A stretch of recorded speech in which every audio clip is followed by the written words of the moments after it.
Welcome to our first Wednesday webinar of 2021. We are so excited to keep bringing you these monthly webinars and just introducing new topics for you and different training opportunities. So again, this topic is SPF through COVID-19 and beyond with Rick Collins joining us from Hawaii. So we're very excited that Rick is here today. And so quickly before we get started, just a few announcements. We will have an evaluation link that I'll put in at the end of the session. So make sure to look out for that in the chat box. And just a reminder that our National Leadership Forum is coming up at the beginning of February. We're very excited for this. This will be an all virtual event, February 1st through the 4th. And so registration is open.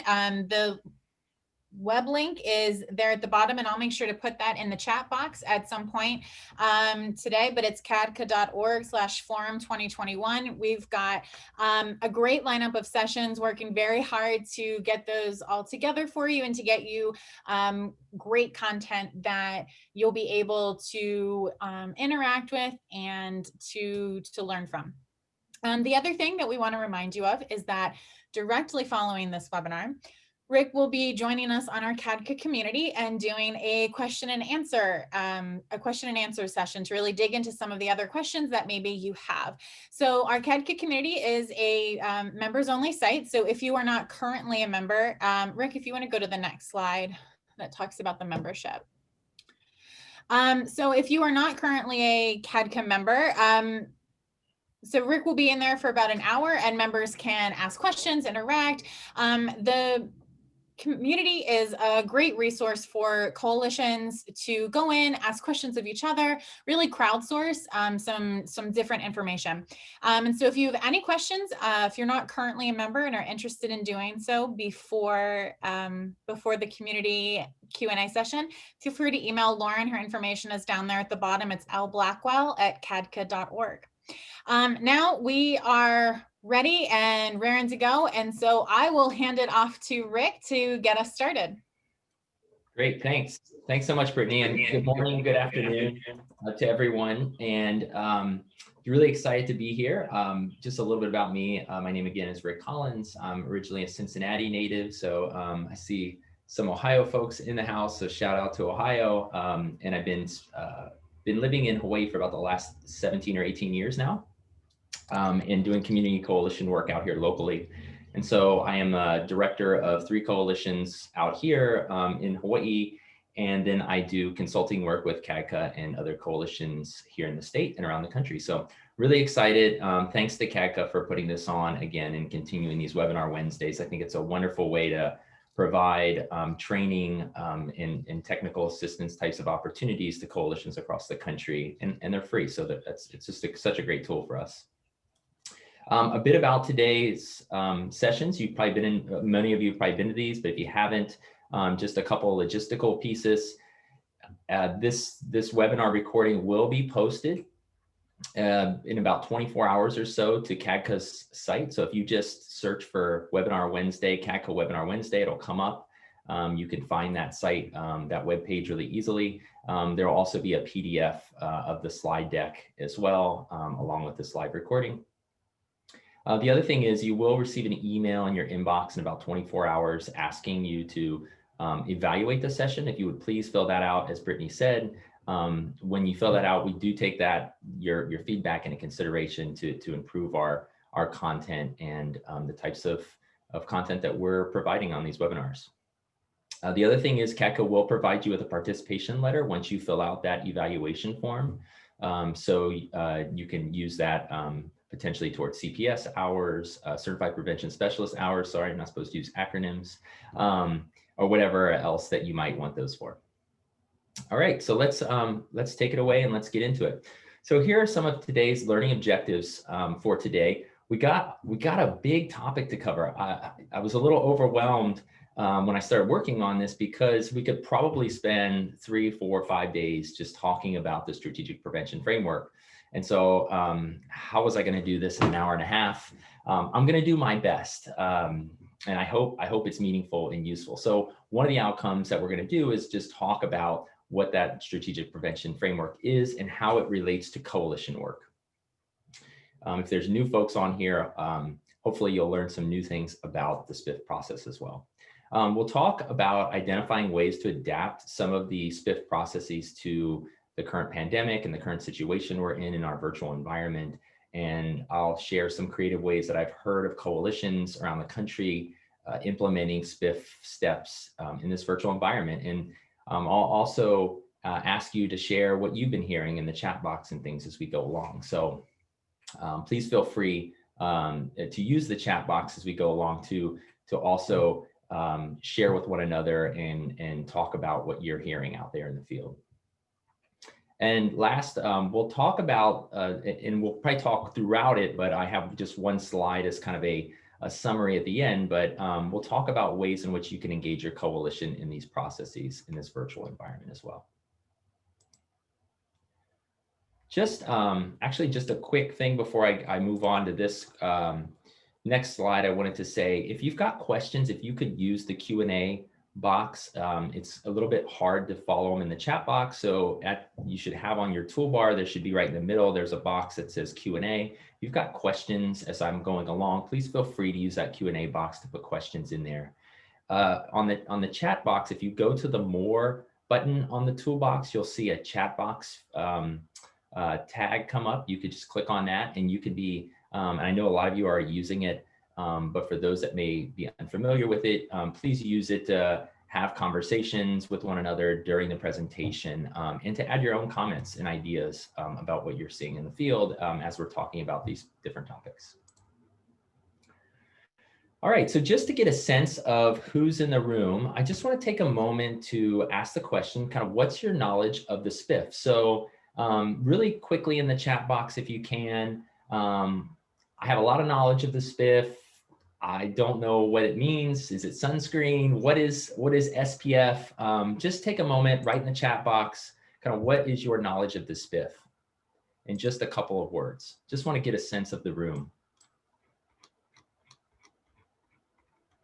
It'll help me understand if I can move over some things quickly, or if I need to spend some time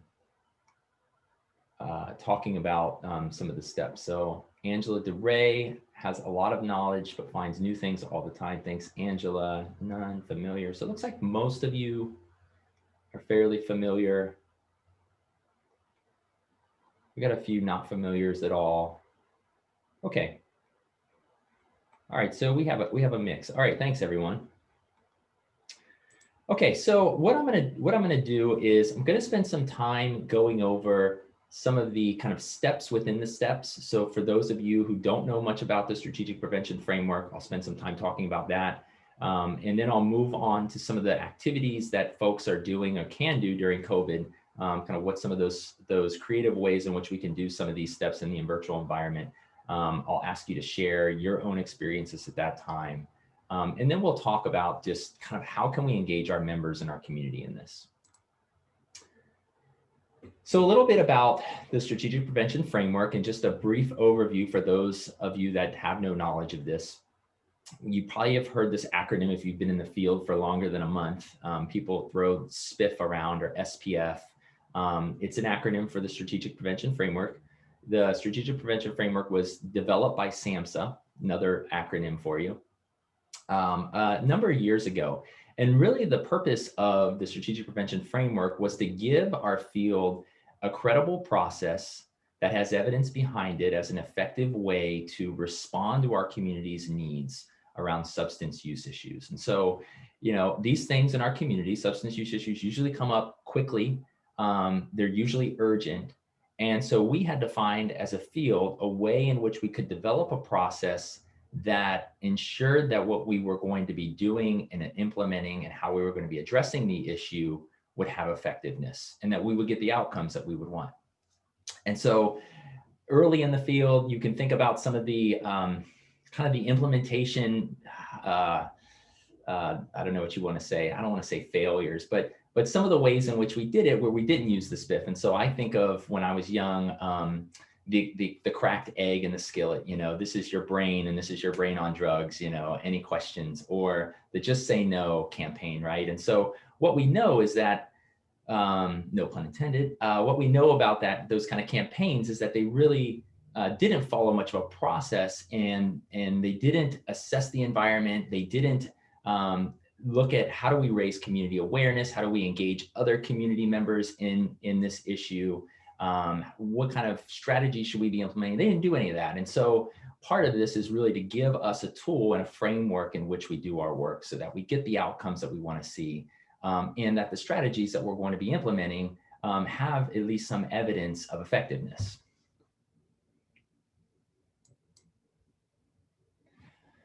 So one more quick question for you. To what degree does your coalition currently use this process? So just use the chat box if you would. And just a couple, you can type in 1, 2, or 3. So there's the possible answers. So you intentionally implement each step of the SPF process. Maybe you implement some steps of the process, but not all. That's number 2. I see lots of 1s coming in. You utilize a different framework altogether. Maybe you don't use the SPF, but you use something else, or you don't implement it at all. All right, so it looks like lots of 1s and 2s. All right, so most of you are using this process. That's great. That's great to hear. All right, so let's get into it. So I'm just going to start at step 1, which is the assessment. I'm going to spend a little bit of time here, more than maybe some of the steps, because one of the things about assessment is in this virtual environment, you can do a lot of stuff. You can really be doing a lot of activities in this. This is probably one of the steps where you can do things. In some ways, I would say the virtual environment has offered us even new opportunities in our assessment phase. So I'll talk a little bit about that as well. So just for those beginners and those in the room that have no knowledge of the strategic prevention framework, a little bit on why this is important. So it's really important to start with step 1 of the strategic prevention framework. In the framework itself, we can sometimes almost jump around. We can sometimes be implementing a strategy, but also be needing to build community capacity at the same time.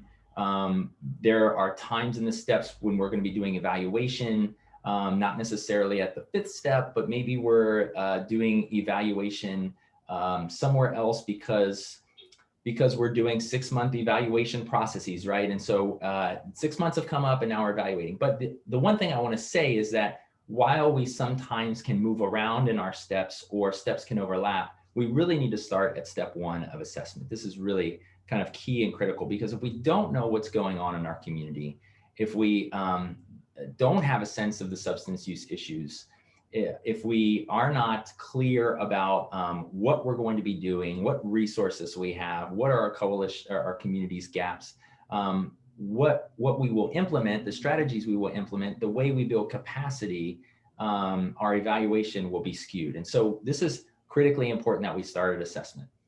And I find some communities have difficulty with this because they are really excited about wanting to do something, and that's great. But if you jump right into implementation, you risk the potential of doing kind of the just say no campaign, right? You risk the potential of not knowing what is the really specific issues happening in your communities. We'll talk about what are the local conditions in your communities, what are these specific identifiable actionable behaviors of our young people in the communities, what those look like. So it's really critically important that we start at this step 1 of assessment. So some of its important pieces, we're going to look at what are the substance use problems in your community. Oftentimes there are a number of problems. And so one of the critical components or elements of the assessment is we're going to have to decide what's going to be our priority, because we might have a prescription drug misuse problem going on. We might have cannabis use in our community. There might be high cannabis use with our young people and our adults. There might be an underage drinking issue. So and we might be a small group. We might be a dozen people that are meeting that are really concerned about this. And so we probably don't have the capacity to do all 3 of those really good, well, and effective maybe right now. And so how do we prioritize some of that? And within each of those, there's different risk factors. There's different local conditions, which we'll briefly touch upon. So part of the importance of assessment is really looking at what do we have the ability to do? What's most important? What's most changeable? The assessment's also important to help us look at what do we currently have in our community as a resource? Who? So we think about human resources. What are our fiscal resources? What are our kind of administrative or organizational resources do we have? And what gaps do we have? Some of the other things that we want to do, and I'll talk a little bit about these. If you've been to the Coalition Academy, you know these terms, but we need to be able to diagnose what our root causes are. And so what's contributing to the problem of, say, underage drinking in our community? And what does it really look like in our community? How are young people then getting a hold of alcohol? Where are they drinking in high numbers? Where's that high risk setting in our community where drinking is occurring?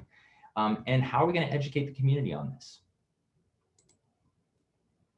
So some of the things when we think about coalitions as opposed to, let's say, individual prevention programs that we want to think about in terms of what's important for us and what we would be doing in our role as a community coalition, here are a few of them. And I'll show you at the end where I'm getting all these resources so that you can come back to these.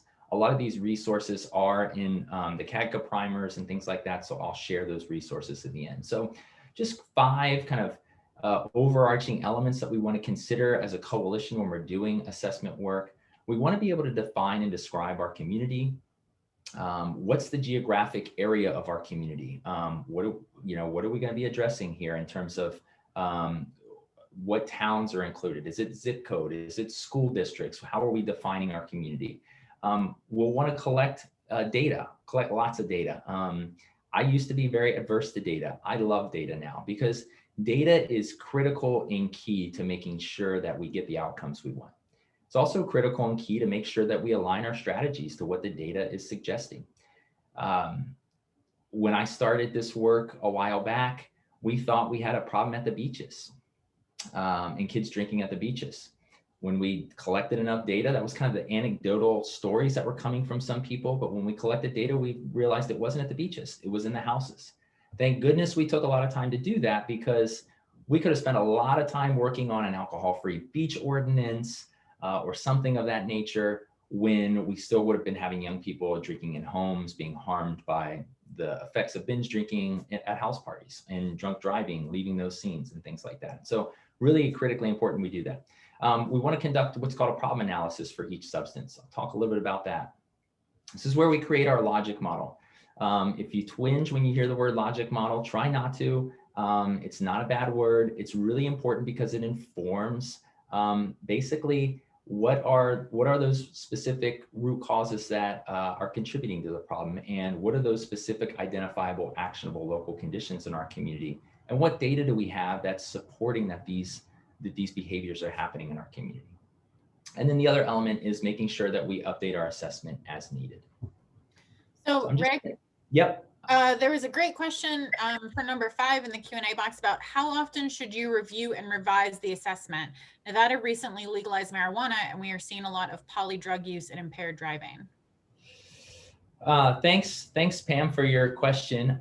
That's a great question. So I think that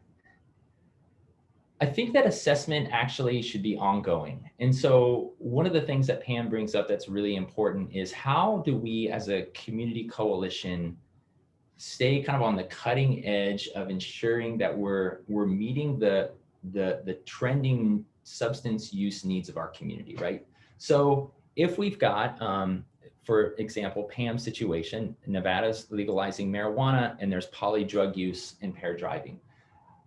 Part of your coalition's role in this could be that you find a way to then say to ourselves, okay, we have this new issue coming up. We need to know what it is, what data is out there, what do we need to collect on this? So to Pam's point, I think is what she's getting at is that really your assessment needs to occur regularly and ongoing. And it can be initially a broad assessment of your community in terms of what's happening generally. And then you can go back through this process with any substance use issue that or a new trend that's popping up and kind of apply the same process to it. So I hope that helps answer your question, Pam. I do think assessment's ongoing. And I think your coalition needs to be flexible enough to say to themselves, when we see trends happen, we need to be able to respond, because we want to be relevant to the community, and we want to be important to the community. We want the community to see us as a resource when there's a need related to substance use in our community. Great question. Thank you so much. So I'm going to talk a little bit about now some activities folks can do virtually related to assessment. There are a plethora of them. I'd love for you to share some in the chat box if you've got creative ideas that either your coalition's doing around virtual assessment, or stories that you've heard from other coalitions. Please share them in the chat box. Share any web links or anything like that. This should really be an opportunity for us to gather information from each other as well. So I'll share a few examples of things that I've seen happen that are pretty cool. So one thing that our virtual space allows us to do is connect with some people who usually it's been hard to connect with, potentially. Young people have been something that some communities have had difficulty engaging young people. Other communities have found a new opportunity to, say, engage young people. I've heard some coalitions say they have more members now than ever showing up at their coalition meetings because it cuts down on drive time and transportation. Or that, people can kind of get on a quick meeting virtually where maybe they couldn't do that before. And so there are some opportunities, I think, where there are people that are more engaged. I know it's kind of both and, right? That it poses definite challenges, but in some respects, there's opportunity to leverage some new engagement of people in our community and members. So this is a cool kind of activity that you can do. If you've gone to the Coalition Academy before, you've probably done this. So one thing that I've seen coalitions do around their community is do what's called your draw your community activity. And so part of, and this goes to Pam's question earlier, part of what we can be assessing right now in our community is, have our local conditions changed? Have our hotspots changed? There's a likelihood that they have, right? There's a likelihood that young people are using substances differently than they were pre-COVID. So this is a really cool activity. I'm going to run you through it really quickly. You can do it in a number of ways virtually. But basically what you do is you have people draw their community, and you have them start with kind of this step one. What are some of the main roads in your community, right? So identify what that community is. And I've had my 6-year-old do this to a group of young people virtually, so that they weren't like afraid to do it. I was like, my 6-year-old can do it. You guys got this, right? So you draw some main streets. And so what are some of those main roads in your community? Where do people live in your community? Where are those residential areas? Then you can talk about some of the kind of infrastructure of your community. Where are hospitals, schools, libraries, police departments? Maybe there's parks, gyms, recreational spaces, those types of things. And you get, it doesn't have to be accurate again, but you're getting people engaged. You can do it in small breakout rooms, or you could do it in a big, web space area, just in the main room. And basically you get them to draw what it looks like, right? And then the second step is talk about what does substance use currently look like? Has it changed during COVID? Where are those what we call hotspot areas? And so I've done this with young people. It's really effective in terms of getting them to think about what the alcohol or drug environment looks like in their community, right? And so what it begins to do is get out of this idea that people just make poor choices to use, as opposed to the environment, which is, there's lots of bars in certain areas of our community, or there are parks that young people frequent and there's no law enforcement in that area, so kids are drinking in there, or they're smoking marijuana in that area, or there are neighborhoods where the parents really don't mind if the kids use, or the parents are out of town and the kids are using in the homes, right? So it allows you to see that new environment. And has anything changed? It really gives you the opportunity to look at, has our drug or alcohol environment changed since COVID? It's kind of a cool activity to do. I'm gonna go to the chat box really quickly, if you don't mind. I think just gonna see if there's any other ideas. Oh, sorry.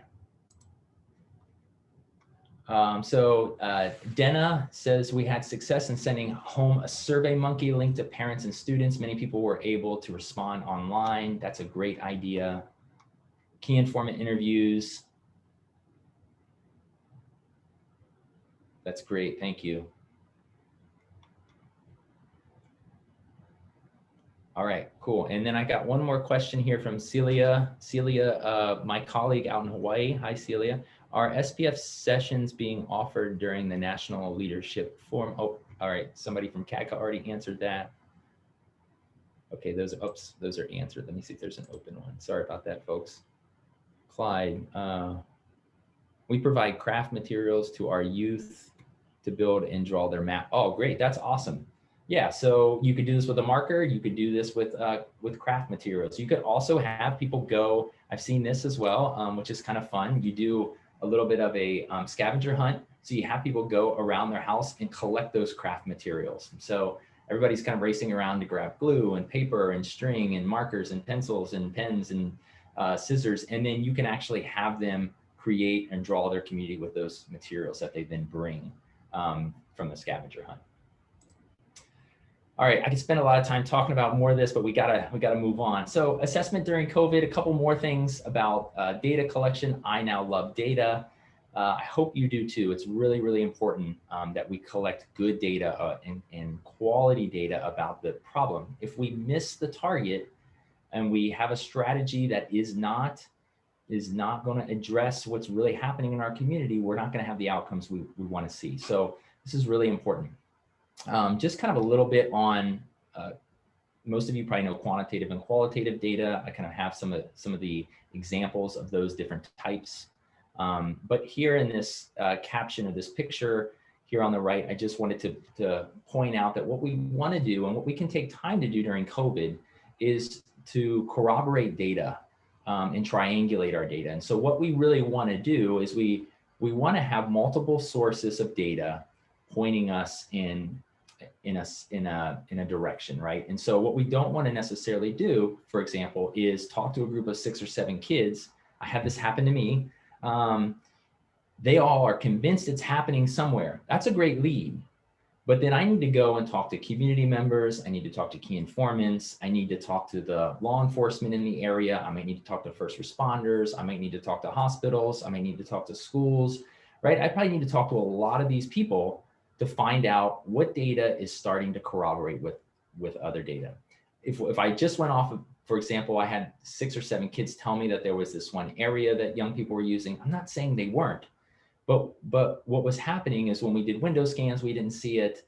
Nobody else was talking about it. Everybody else was talking about a different hotspot location. So we used that data to corroborate, and we went back to young people and said, this is what we're hearing. We're also hearing that's happening over here. And they said, yeah, actually, you're right. It is happening over there too.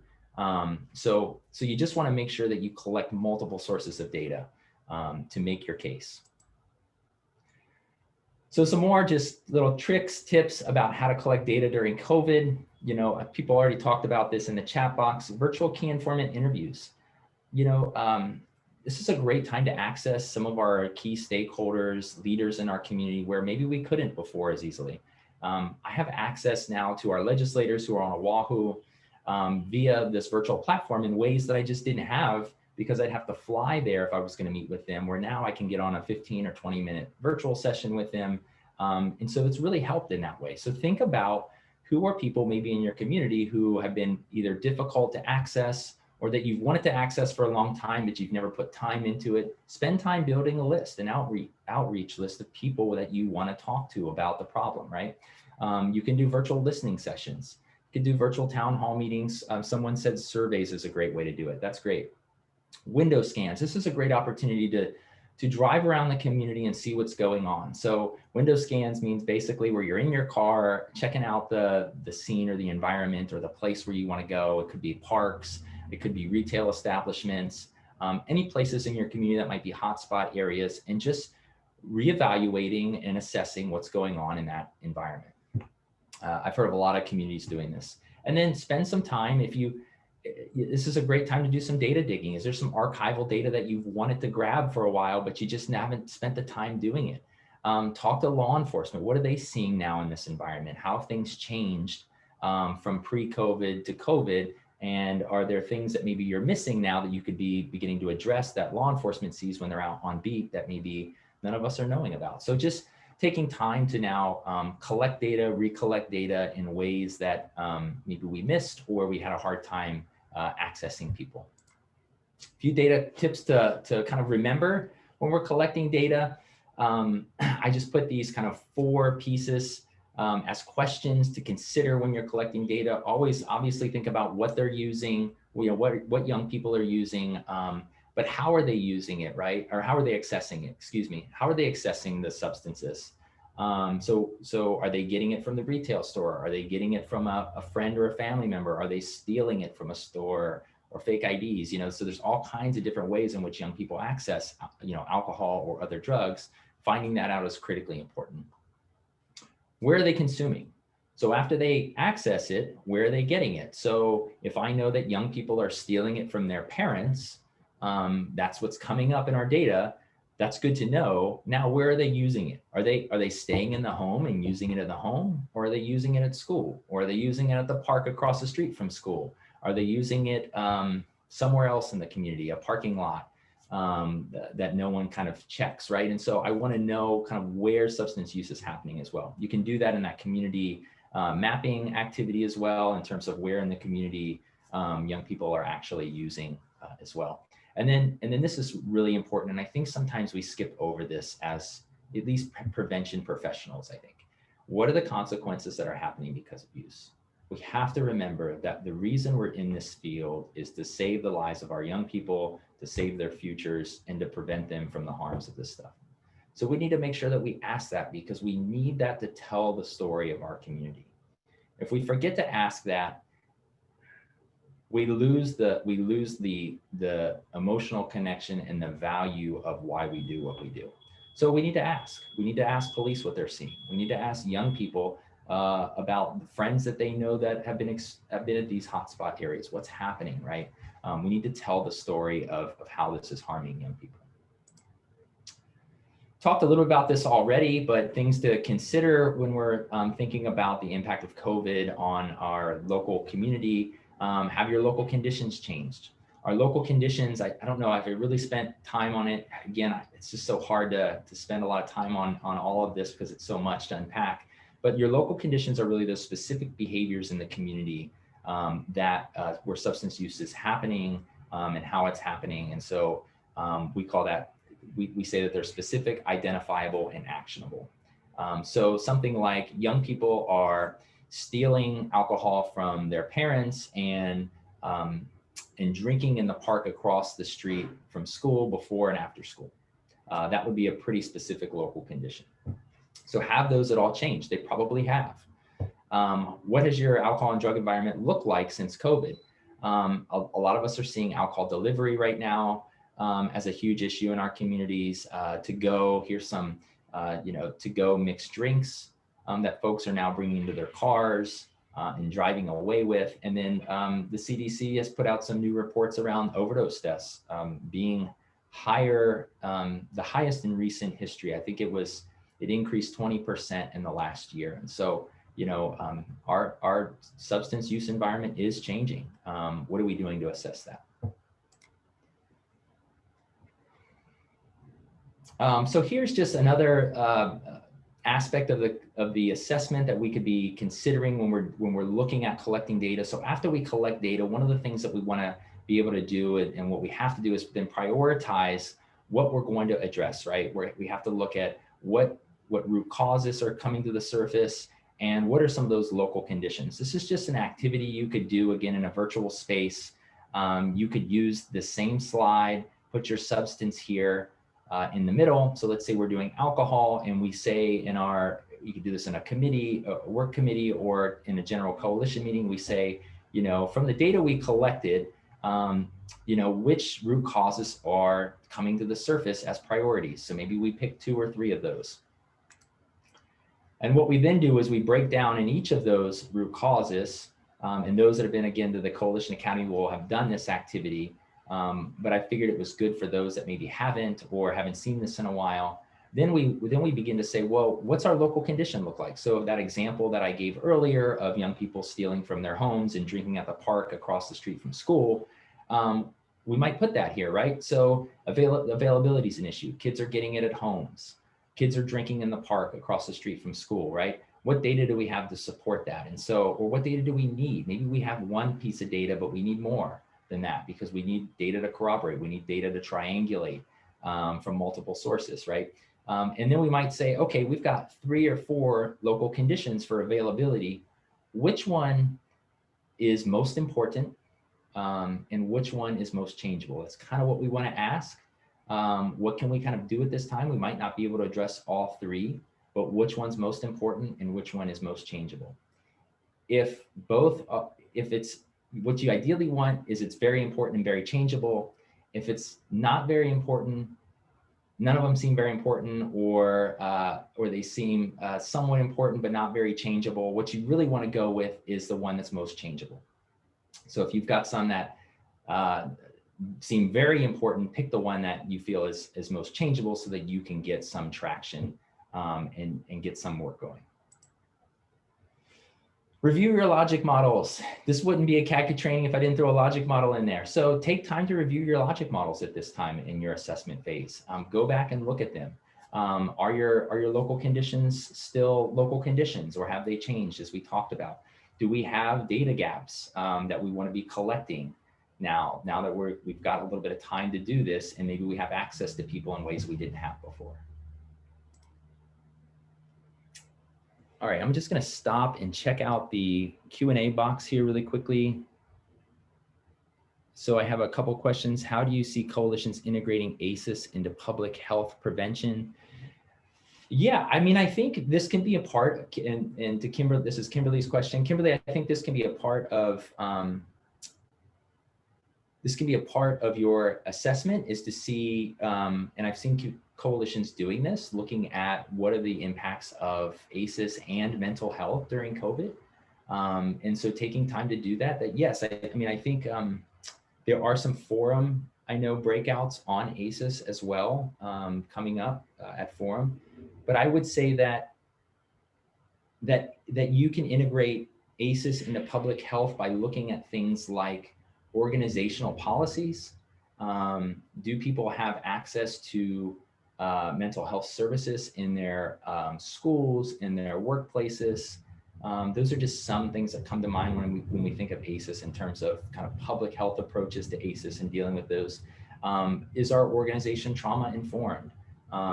Do we know how to deal with crises in our organization or in our coalition or in our schools? And so do we have trainings for those? Those are ways in which we can be integrating ACEs into kind of our public health approach.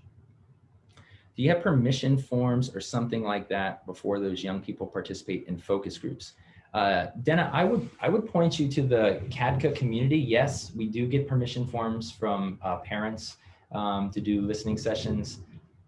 You know, and some of that you might just be able to find, I would say, again, on the CADCA community, there's a number of templates in there, or you could probably ask some folks here in the chat box if folks have any templates that they wouldn't mind sharing.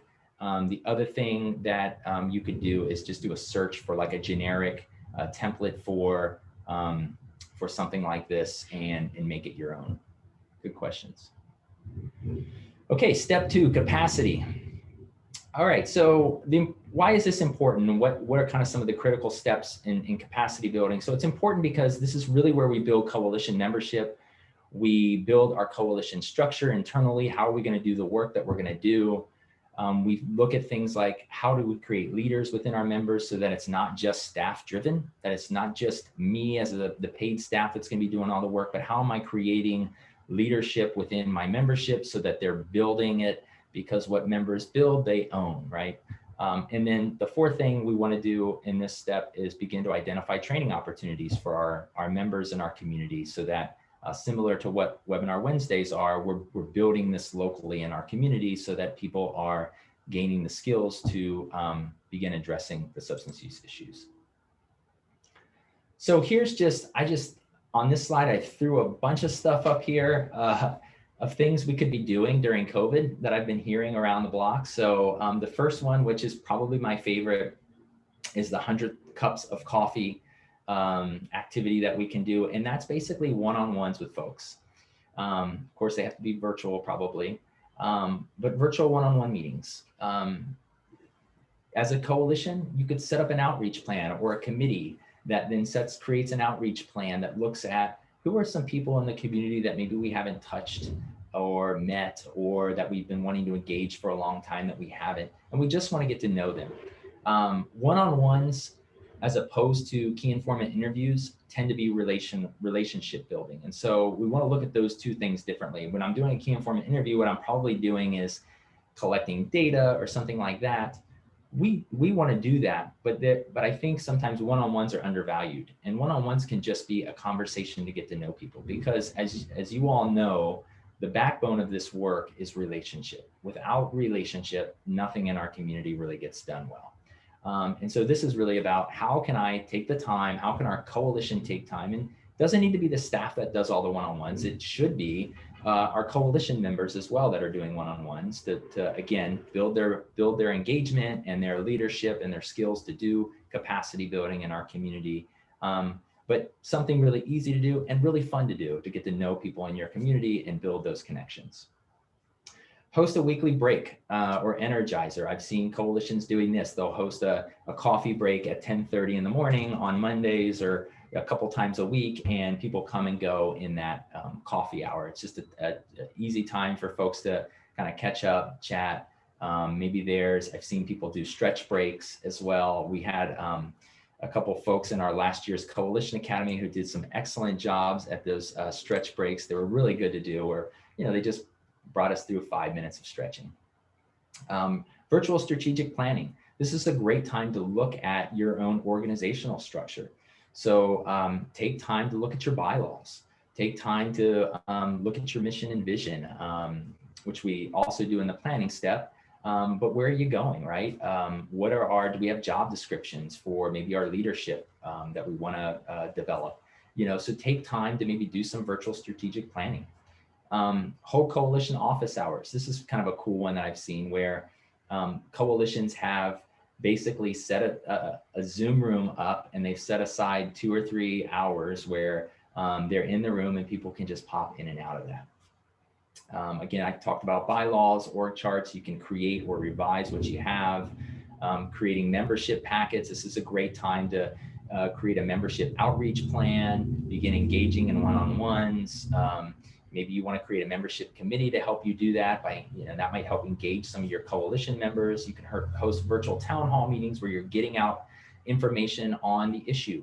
If you've been collecting data, maybe it's a time that you get out the word about what's going on in your community, right? So you can do that through town halls. You can do that through putting it through the media. Maybe it's social media, maybe it's print media or other media outlets that people use in your community.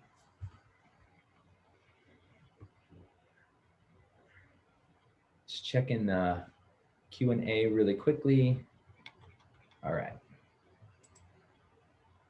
And if you would, before I go on, if you've got any other capacity building activities that you have been doing as a coalition or that you've heard through other coalitions, please throw that in the chat box. Would love to have people sharing kind of what they're doing. I see that happening already. So thank you to those that have been sharing that. Sorry, I just don't have time to go through them all. This talking about the entire SPF is a big lift in an hour and a half. All right, so step 3, planning. So planning now, maybe summarizing where we've been for those that are new to the SPF project process. So we've now done our community assessment. So we have defined our community. We know what the substance use issues are in our community. We've prioritized our substance use issues. We've identified what those contributing risk factors or root causes are that are increasing or allow the behavior to occur. We've identified our local conditions, hopefully, and prioritized maybe 1 or 2 local conditions that we're going to work on. So that's what we've done in our assessment. We've probably now created some type of community assessment document that has all that summarized. We have a logic model in place now. And now we've built some capacity, right? We've got coalition members engaged in the process. We're talking to the community about the issues, and we're raising awareness in our community about what the substance use concerns look like, what those consequences are to young people. And we've maybe also been hosting training opportunities or things like that. We've been developing leadership in our coalition members through the capacity building process. And now we really end up at step 3, which is our planning process. And so within step 3, what we want to begin to look at is, this is really about what are we going to now do about those local conditions in our community? So what are we going to do? How are we going to do it? And how are we going to make sure that we're hitting the mark, right? What kind of objectives are we going to create for ourselves? Goals are we going to create for ourselves that we want to be reaching? So just some kind of key pieces in the planning process here that I have. This is where really we look at our own mission and vision and what that is for our coalition, so that we know where we're going, we know who we are, what are we kind of about. That's pretty self-explanatory. Most of you probably do have mission and vision statements. We're writing SMART objectives now. So this is where we begin to essentially write down our goals. We're writing down what do we want to see things look like in, say, 6 months or a year if we're working on our local condition, or 3 years in terms of our root cause behaviors, and maybe it's 5 years or 10 years out in terms of our problem behavior. And so more on that can be found in the planning primer, which I'll give you the resource of that. It's kind of hard to go into a SMART objective all the way. I'm going to do it just briefly. We'll talk a little bit about that. This is where we begin to plan what we call our comprehensive strategies for the local conditions, which we'll spend some time looking at those as well. And then last, this is our action plan. So this is what we're going to do, by when, and who's going to be doing it. So let's talk about what we could do during COVID. All right, so if you don't know what SMART objectives are, get familiar with them. Look them up. Basically, SMART objectives are basically our goals or objectives that we have for each of the columns of our logic model. So I have an example here of one for our local condition example. If you've written SMART objectives already, this might be a great time to revisit it. Have you updated them recently? If you haven't updated them, maybe you need to update the dates. Maybe you realize, oh, we're coming up on needing to collect more data. How are we going to collect the data? We said by 2021, we would reevaluate our root cause. And so we need to begin to go back and begin planning for how we're going to reassess that. So what you can kind of see in this caption I have on the right side here, this is a logic model where we have our problem behavior. Let's say our problem behavior is underage drinking. Our root causes could be something like, let's say, availability. It could be something like favorable community attitudes or favorable norms, things like that. Our short term are going to be our local conditions, and those are those specific, identifiable, actionable behaviors. These are those specific behaviors that are unique in your community. And so just to give you an example of how this would work, I can't spend a lot of time on it, but here's an example of a SMART objective you could have for your local condition. So let's say the local condition here is youth drink at house parties on the weekends. What our coalition is going to say is, all right, so we're going to, we really want to address that. What do we want that to look like for us? So what we know from our data is that about 50% of young people in 2020 said that drinking at house parties was a commonplace, that young people drink there. And what we want to do is we're going to decrease that by 25%. We want to see that go down. So we're going to implement a social host ordinance this upcoming year, and then we're going to reassess our local condition around house parties, and we want to see a decrease by 25%. And so we write a SMART objective like the one down here that says, all right, we're going to decrease by 25% youth underage drinking at house parties from 50% that we collected in 2020 to 25% in 2021 as measured by our youth survey. So just an example there. It's hard to go into a lot of detail when we don't have a lot of time on that, but if you want more information on how to create those SMART objectives, I would highly recommend you go to the CADCA primer on planning, and they run you through that. If you've been in the Coalition Academy, you could always go back to your Coalition Academy materials to look into that as well. These are really important though, because one of the things I want to say about SMART objectives that I think we oftentimes overlook is that it really helps us see if we're making a difference.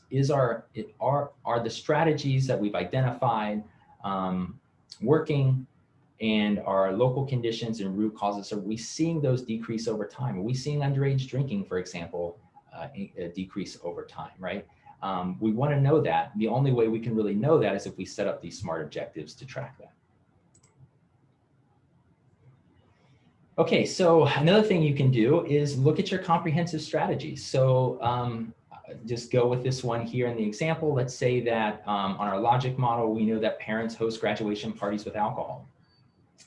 And maybe our coalition has been stuck in a rut of, we've done a lot of maybe community awareness. We've done some social host signs, don't host, those that host lose the most. Those are great things, right? But maybe we haven't really built out a comprehensive list of strategies to address this local condition. Or maybe we have, and maybe it's changed during COVID.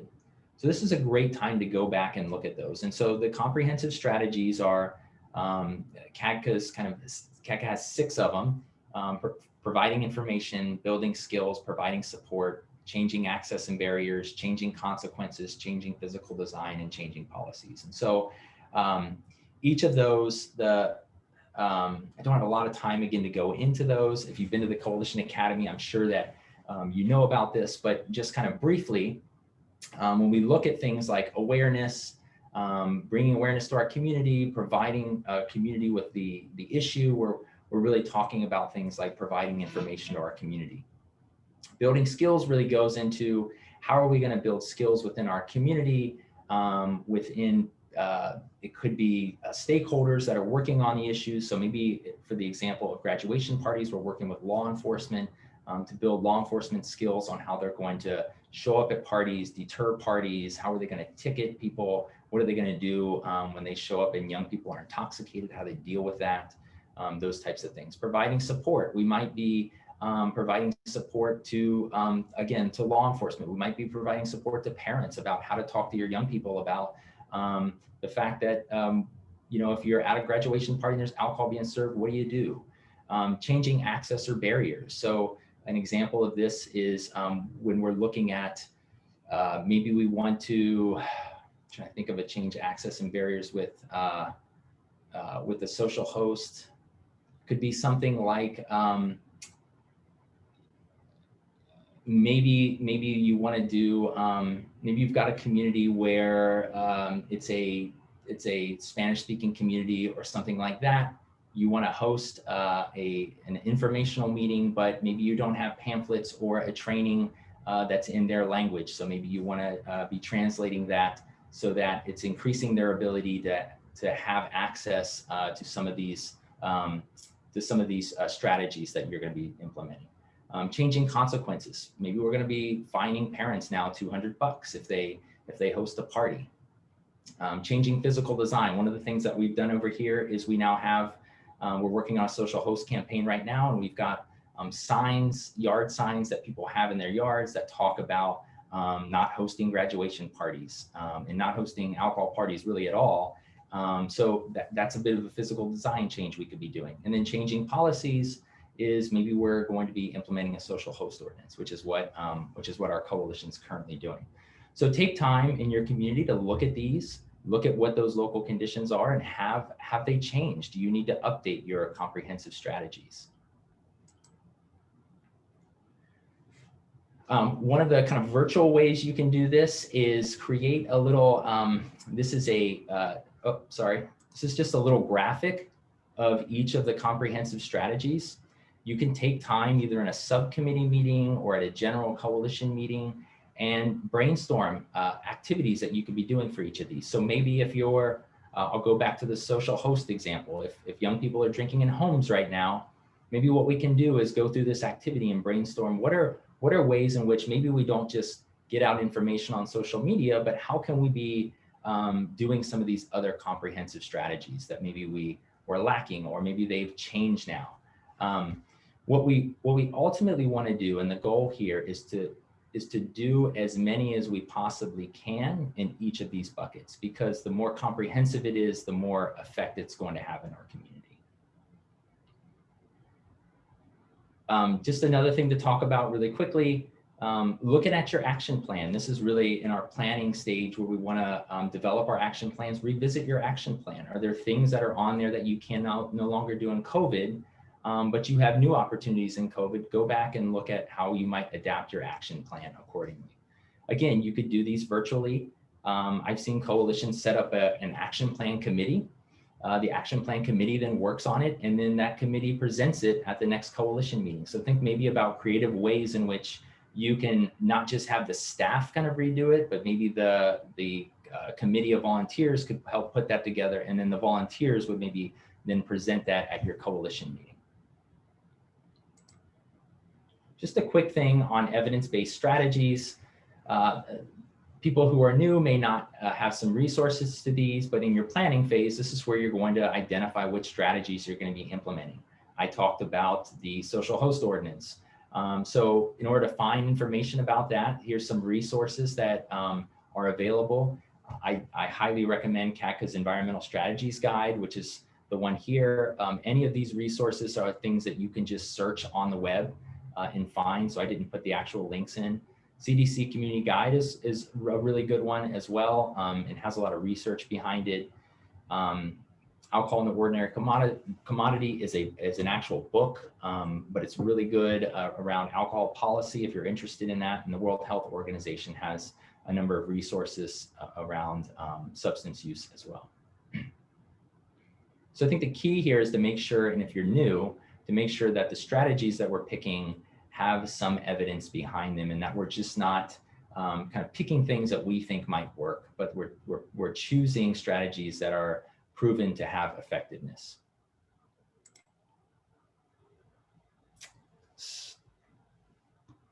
I'm gonna just stop for a minute and check I see other people putting in resources. Thank you so much. Jerry put the Kansas Community Toolbox. Yes, that's a great tool as well. Okay, thanks. If you got any other ideas in terms of that, please throw them in the chat box. Would love to see what other people are doing and sharing as it's related to, either revising your action plans, developing your comprehensive strategies to address COVID now, or anything else that is relevant to planning. So step 4. All right, so now we're ready to now plan what we're going to do. We know what strategies we're going to implement. We've created an action plan that's going to basically give us a timeline. It's going to tell us what activities we're going to do and who's going to do those. Now we're ready to implement.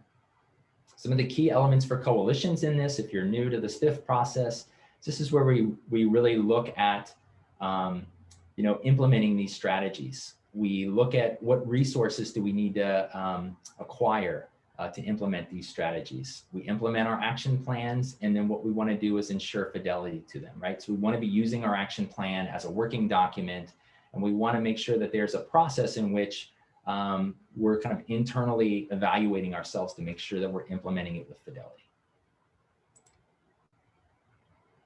So here's just a few ideas, again, for COVID that I've heard that are pretty good. So, one of the challenges I think that we have as coalitions right now is how do we tie our work to what matters most in our community. So one of the things that we can do is think about how do we take the strategies around substance use? How is substance use tied to COVID? There's a number of ways we can do that. We know that substance use is on the rise during COVID. We know that mental health is on the rise. Mental health issues are on the rise.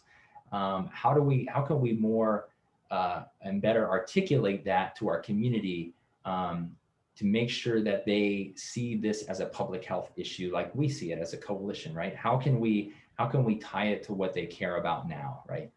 So just some kind of examples, public health is big. So how is working on marijuana issues or alcohol issues or prescription drug issues or whatever you might be working on in your community, how does that tie to this kind of public health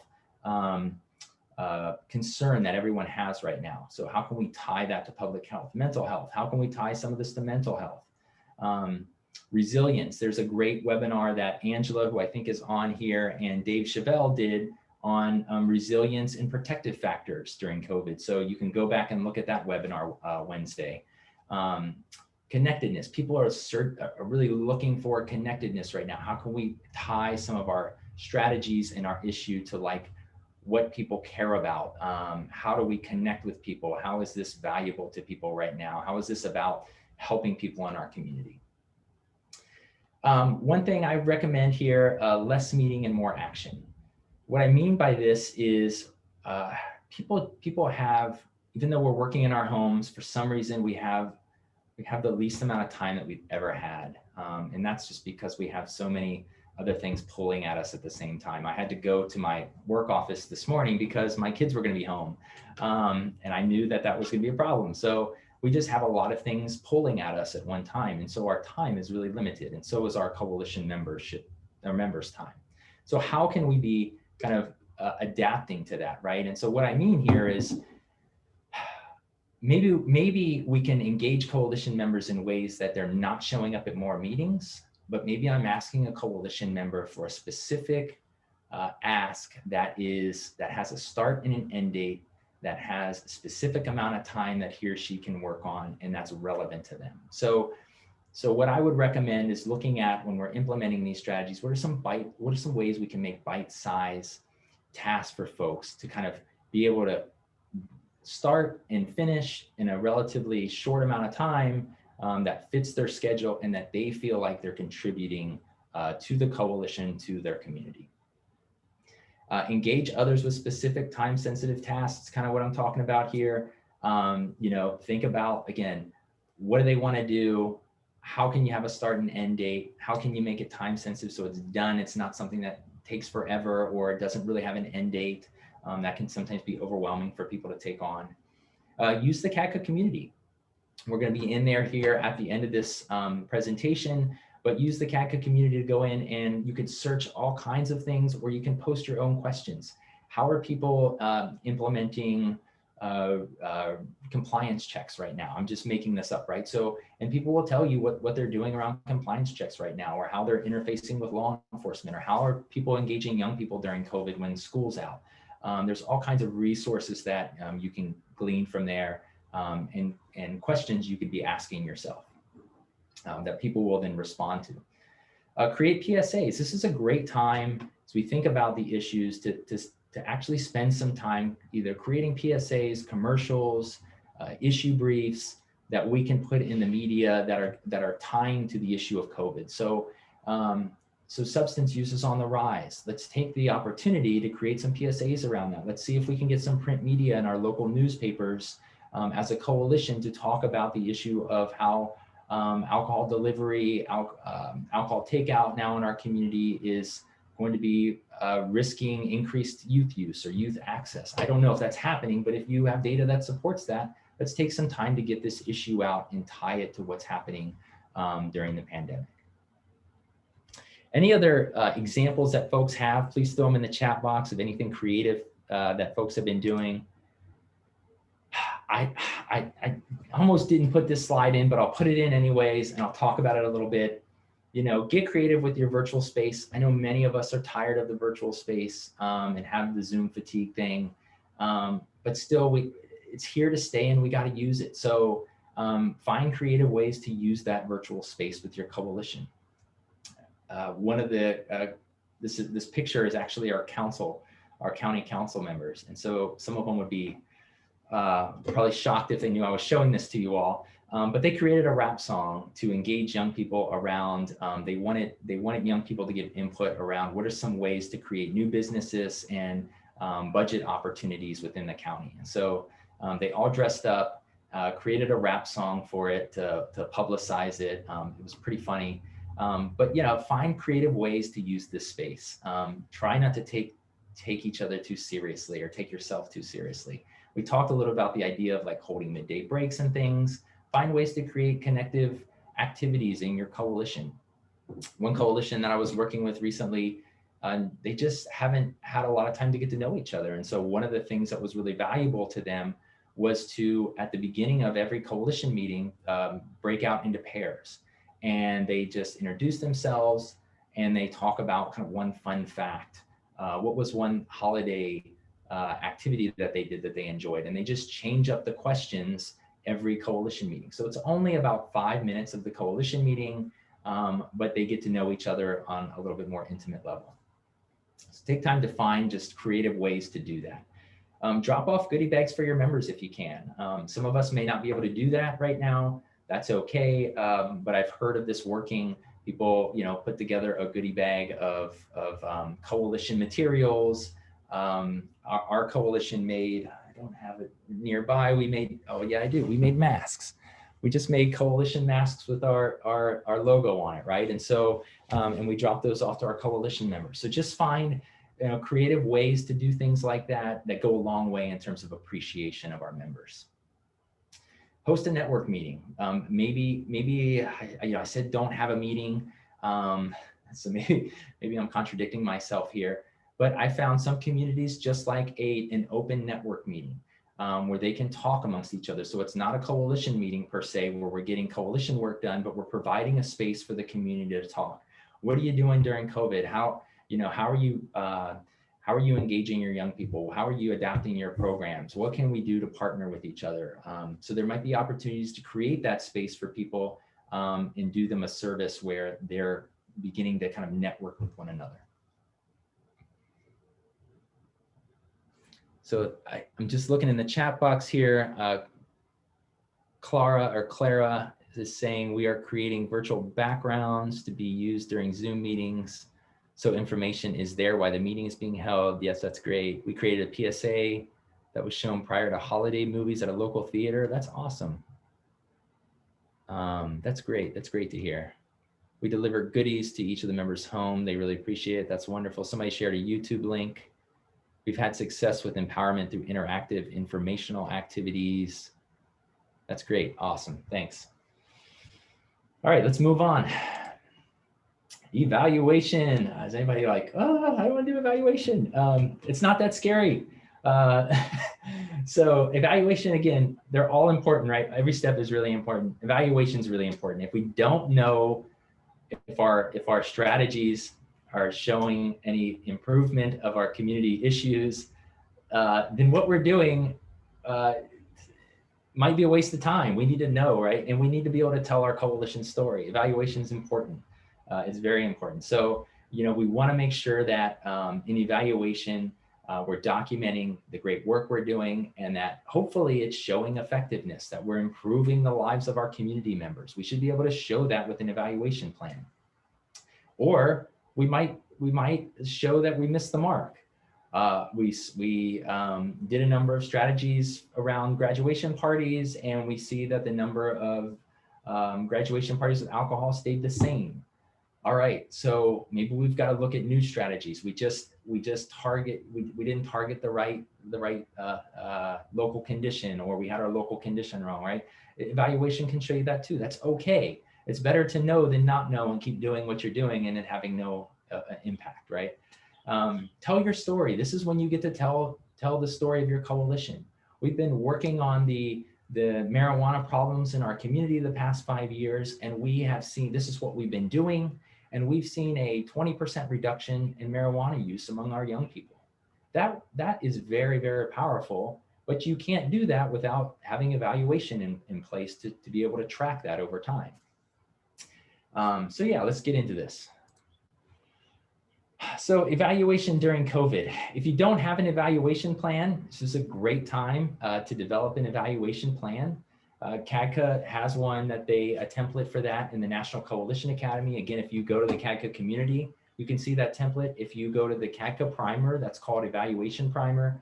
I'm sure the template's probably in there. I will add the evaluation template to this to the slide deck so that you have it in PDF form.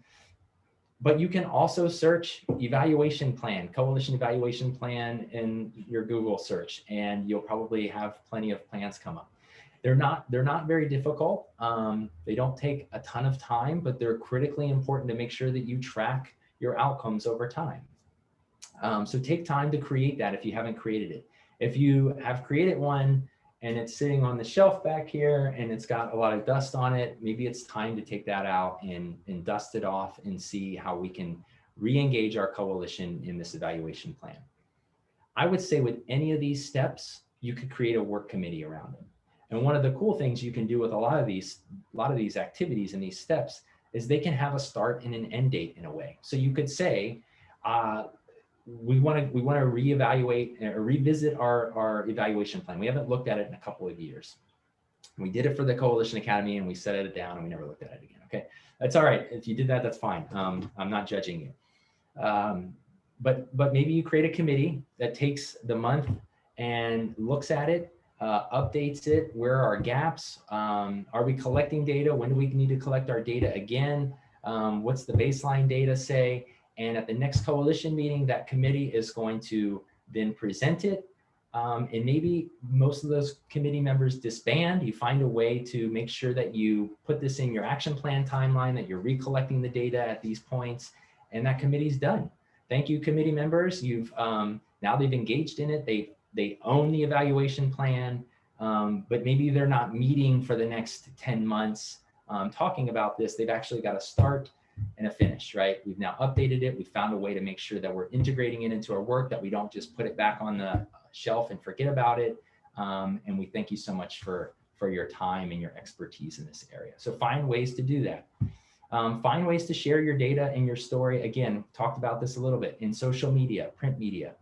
Spend $50 and boost your social media accounts. That's one way I've seen a lot of coalitions be successful, not only of getting the word out, but actually getting more followers. Our coalition we spent in our social media campaign, I think we spent $800, $600 or $800 maybe, in social media boosts for our social media our social host campaign, but we got about 40,000 views on social media from that. And I think we got somewhere around 100 or 200 more followers because of that. So not a lot of money, but quite a big return. And we've got now basically, a quarter of our entire county looking at and seeing our social host briefs and our social host campaign. So that can be really effective ways to do that. Go to the CADCA community. I know I'm plugging that again, but a great place to find resources if you need resources for your evaluation plan or ways to evaluate your community. That's a great resource as well. I'm going to go real quick to the Q&A box. Oh, great. Somebody put in here, wix.com to create a free website. Yeah, this could be a great time to create a website. This kind of speaks to sustainability as well, which I will move on to here shortly. So cultural competence. So if you remember the flower, and most of you I know are familiar with it, in the center we have cultural competence and sustainability. Some of us in the field have also called this cultural sensitivity or cultural humility. But kind of the key components of this is that what we're looking at is that we make a commitment to ensuring that what we're doing and the process that we have is culturally sensitive and relevant in our community. And we're identifying ways to make sure that we maybe internally have representation of our community, but that we're also implementing and interacting with our community in a way that's culturally appropriate and sensitive. We want to make sure that we're building cultural competence throughout the strategic prevention framework process. So when we're doing assessment, are we collecting data from the target population? Are we maybe engaging our target population in capacity building? If we don't have internal representation, representation internally in our coalition, what are we doing about that, right? What are ways in which we can make sure that we are being kind of culturally representative of our community? And what I mean by that is broadly cultural. And so it can be ethnic, but it can also be like, do we have young people on our coalition? If we're going to be working with young people, do we have some young people that are actively involved in our coalition and contributing to our coalition? If our community is in a rural place where we have small towns, do we have representation from those small towns if we say that this is our geographic area, or are we kind of heavy in the main town and really no one out here in these smaller towns? And then how are we going to address that? Because if we're going to go into those communities, then we better make sure that we have representation of that community, that we understand that community. Recruit members, again, to represent the culture and diversity of your community. That just speaks a little bit to that piece that I was making there. If you're in a community, what ways is your membership made up of that community, and how are you responding in a way to that community that is appropriate and relevant and speaks to their cultural values and what they believe and stand for. Again, you could spend all day, you can see in any of these steps. This is really a quick and fairly brief survey of each of these steps. There was Colbert Prosper did a cultural competency webinar. If you can go and find that, it's either in the CADCA community, it might be on the webinar Wednesdays too. That was a great one to check out as well.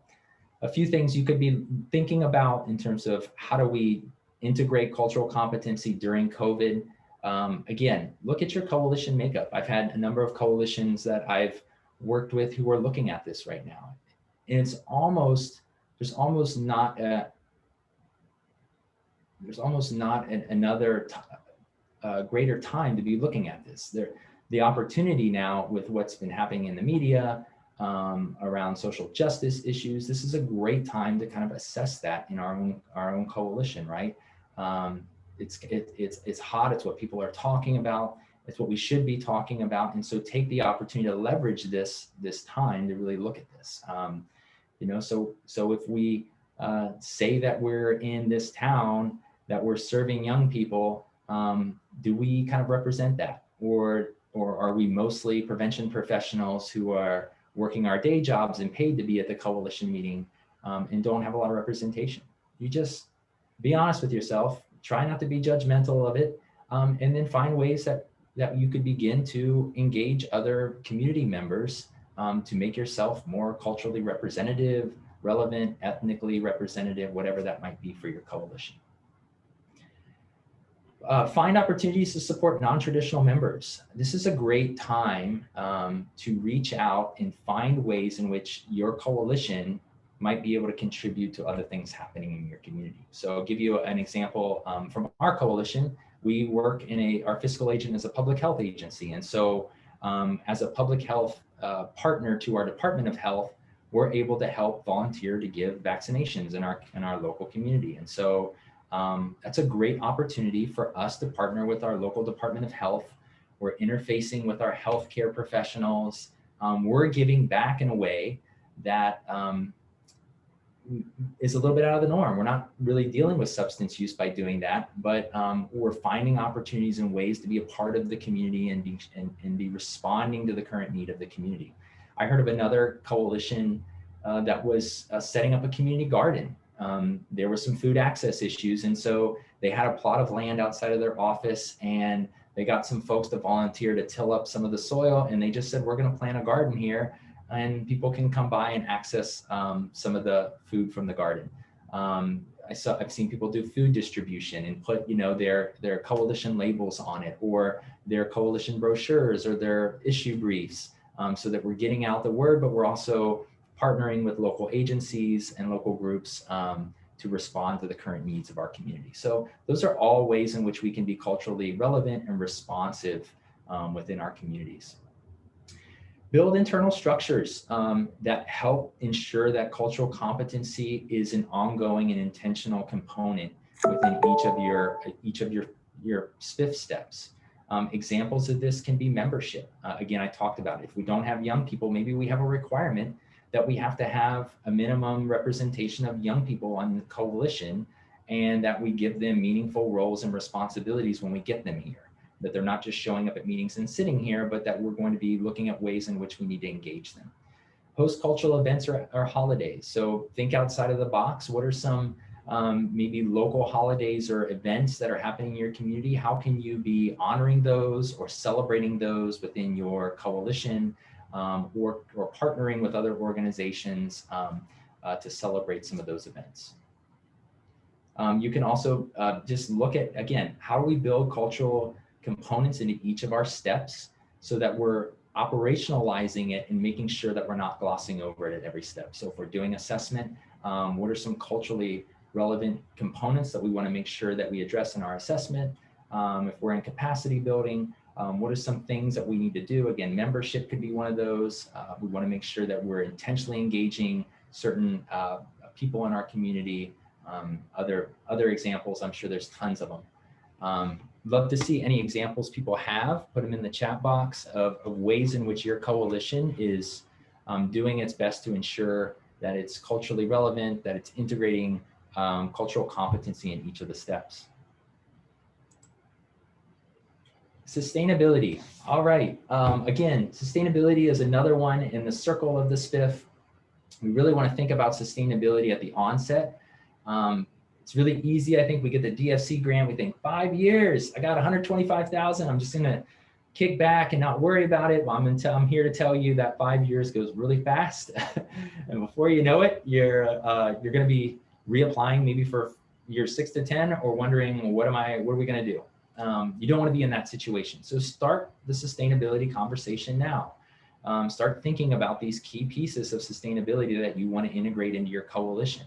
Some of the key elements, again, engaging volunteers. So how are we creating leadership opportunities so that our coalition members are owning the work that they're doing, that it's not staff driven. If it's staff driven, they're not going to own it like they do if they create it. So how are we creating leadership opportunities, engaging our coalition members, building this credible process? The SPF is one such process you could use to build this credible process so that people in the community know that when you come to them with an issue and you come to them with a solution, that you have a credible process of doing that you're not just picking things out of the air that you think are going to work, but that the community believes and has faith in the fact that when you go to address a problem, you are going to get the results that you hope to get, right? So you want to build this credible process.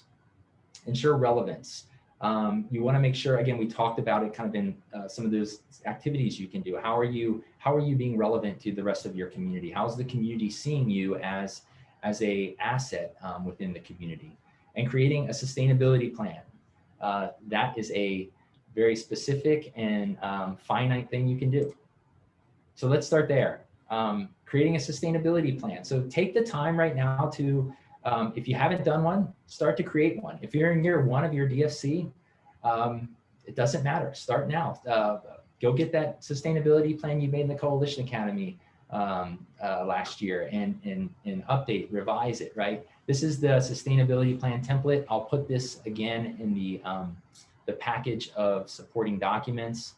This is the one we use at the Coalition Academy. It's pretty simple and straightforward, but it's something to get you started on looking into the future about how you're going to sustain your efforts.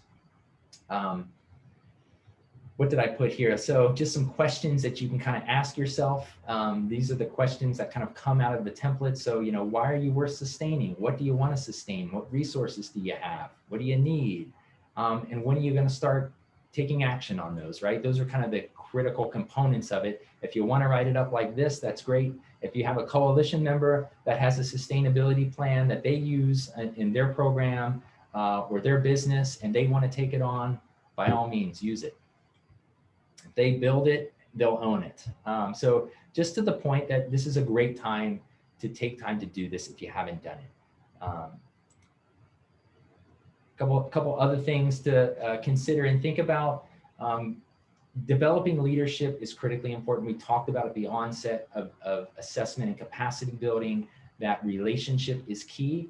I think leadership is key when we think of sustainability. So we want to be engaging our members in a way that they are not only feeling like their skills are worthwhile and they're contributing, but that they are confident and we're putting them in places where they are the change agents. It's not the staff that are the change agents, but it's that our community are the change agents. And so we can do that by training them in finding and hosting trainings like this or other opportunities where we are thinking about ways in which we're developing skills. So maybe you hold a public speaking training as an example. Public speaking is a great thing that coalition members need if you're going to be in your community. But some people tend to be shy. Doesn't mean they're not good leaders. Maybe a public speaking is just what some members need, right? And maybe you take time in your meeting to practice these, and you have people do public speaking in the coalition. Make it fun, whatever. figure out what those leadership opportunities are and find ways to host trainings and build on that. Create a volunteer program.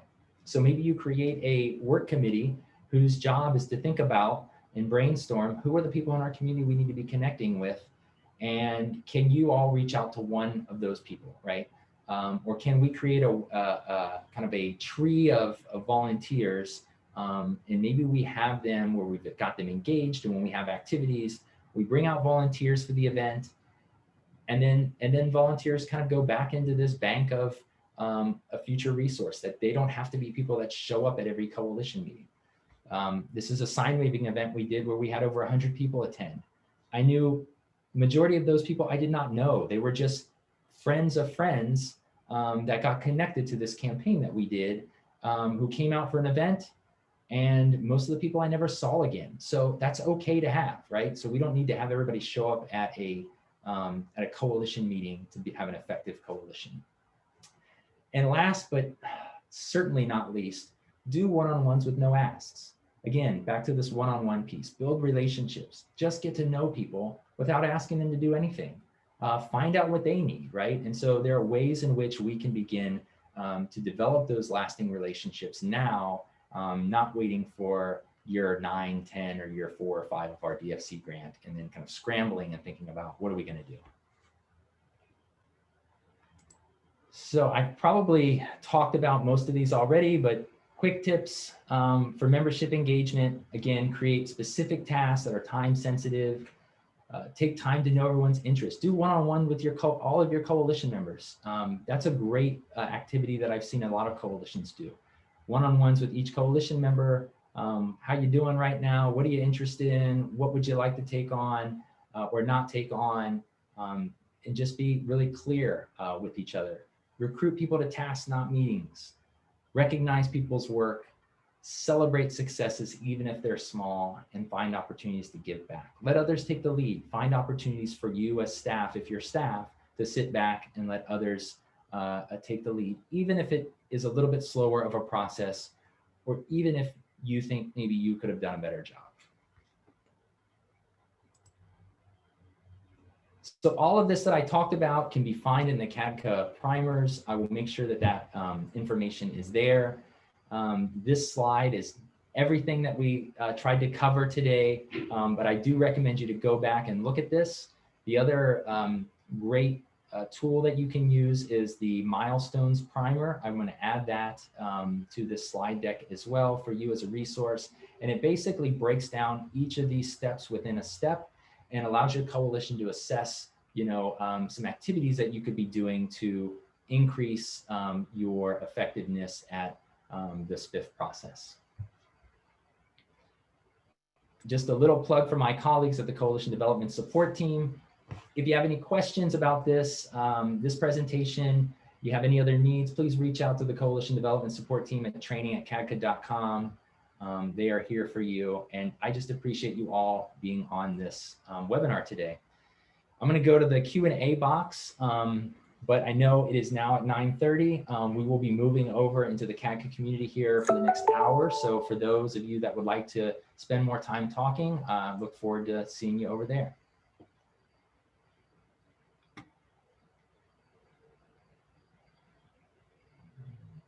I don't think I have any more questions there, Brittany. So I actually can still see a couple. Okay.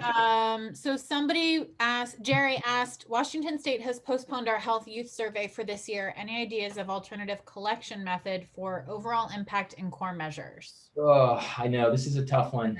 I've heard this from a lot of folks. So one thing I think you can do is reach out to the National Evaluation Team, the DFC National Evaluation team, and talk to them about this. They have a lot of suggestions there, or may have some suggestions. I think the other thing I've seen coalitions do is actually try to work through their partner agencies. So if you might have partner agencies that have young people that are engaged in youth programs, things like that. If you've got teachers that are in virtual classrooms but still have the ability to disseminate surveys, you can do that. I've also seen coalitions simply ask for an extension of their core measure survey and ask their project officer if they can extend it until students are back in school. So those are a couple of quick kind of answers to that. Other questions there, Brittany? Yeah, Maria asked, other than SWOT, do you have any recommendations for assessments between 2 grant cycles? I think one thing that I've seen some coalitions doing is, instead of doing a SWOT, doing kind of what we would call strategic priorities. And so thinking of kind of larger values, issues that you want integrated into your coalition. So an example of this could be, I've seen a coalition who's working on, with all of the kind of social justice issues occurring nationally, thinking about how are we being, again, kind of culturally sensitive in our community? How are we being culturally, ethnically representative in our coalition of our community's makeup? And so they're really looking at how they can do that within each of these steps of the SPF process. And so some are not doing this. So that's just, I don't know, maybe an example of how not to do a SWOT, but to look at, these are values that core values that we really want to stand by, and how do we integrate these core values in all of the work that we're kind of doing. So hope that answers your question a little bit. Oh, I've got one in here, Brittany. It says the CADCA Academy link you posted earlier didn't work. Is there another place to check for it? I'm gonna find the link right now and I'm gonna post it for them. Cool. Thanks everyone, and thanks for those that are still on. I really do appreciate your time. I hope you found this useful. Yeah, when you see that evaluation come to your inbox in a day or so, please fill that out, and please come back to the website. We'll make sure we post this and the resources as well. Oh, Maria did ask one more question. She said, is there a list of standard priorities, or do we make them up? I'm not sure I quite understand. Probably priorities in terms of maybe it could be your substances or your local conditions, maybe, that you're getting at, Maria. And if you want to follow me over to the CADCA community, if you come over there, I could maybe answer it in more detail. But what I would say is,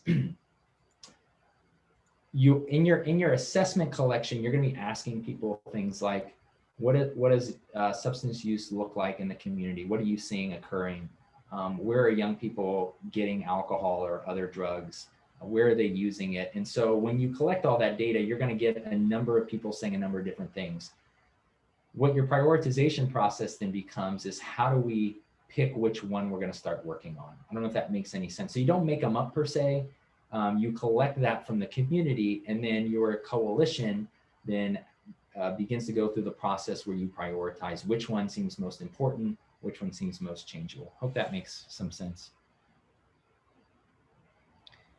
All right, so it looks like those are the questions that are in the chat box right now. We invite everyone to join us over on the CADCA community. Rick will be doing a Q&A for about an hour, and so you can get in some bigger conversations there, have a back and forth, have some conversations in here from all of the other coalition members as well. So thank you very much for joining us today. And don't forget to register for the National Leadership Forum if you haven't done so yet. And keep your eyes open for our upcoming Wednesday webinars. Thanks so much, everyone. Thanks, everyone.